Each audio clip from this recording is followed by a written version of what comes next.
stórt svið og það eru fræði sem fjalla allt sem að snertir líf og viðkemur lífi og á öllum skipulagsstigum þess og alveg frá minnstu einingum, það er að segja, já, frá lífverunum, ef við byrjum á lífverunum.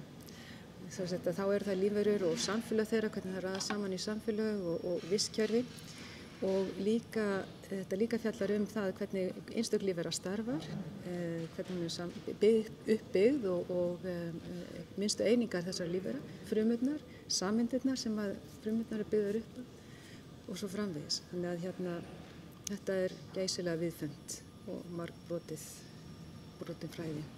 Þetta er 3 ára grunnnám og það er svona lögð áherslu á að kynna nemendur fyrir bara grunnatriðum líffræðinnar, helstu lífveruhópum, helstu rannsóknarsviðum svona eins og erfðafræði, frumulíffræði, vistfræði, þróunarfræði og síðan er svona boðið upp á sérhæfingu á 3. ári þar sem fólk getur valið sér námskeið sem eru kannski meiri í fiskifræði eða meiri sameindalíffræði, meiri umhverfisfræði eða eitthvað slíkt.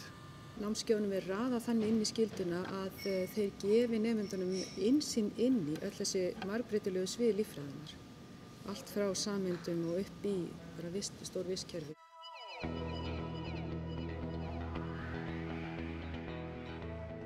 Rannsóknir í líffræði eru margs konar. Það fer eftir leiðbeinandunum, það eru starfa á mismunandi sviðum og nemendur geta líka komið og reynda að velja sér verkefni, segjum BS-verkefni eða meistarverkefni síðar á ákveðnu sviði.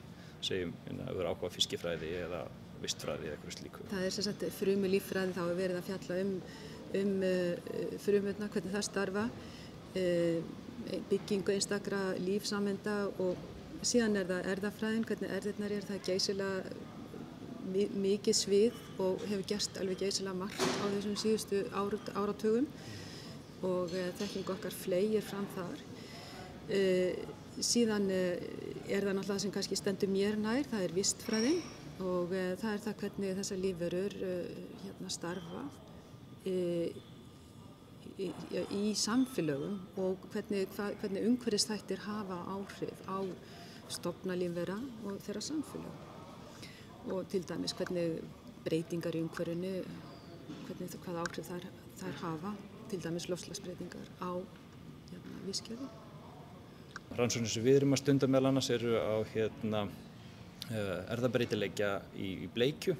Þannig að á Íslandi eru nokkuð mörg bleikjuafbrigði og það virðist vera að endurtekið hafi myndast dvergbleikjur í mismunandi vötnum á mismunandi svæði. Og það sem við erum að spyrja er urðu dvergarnir til á sama hátt á ólíkum stöðum.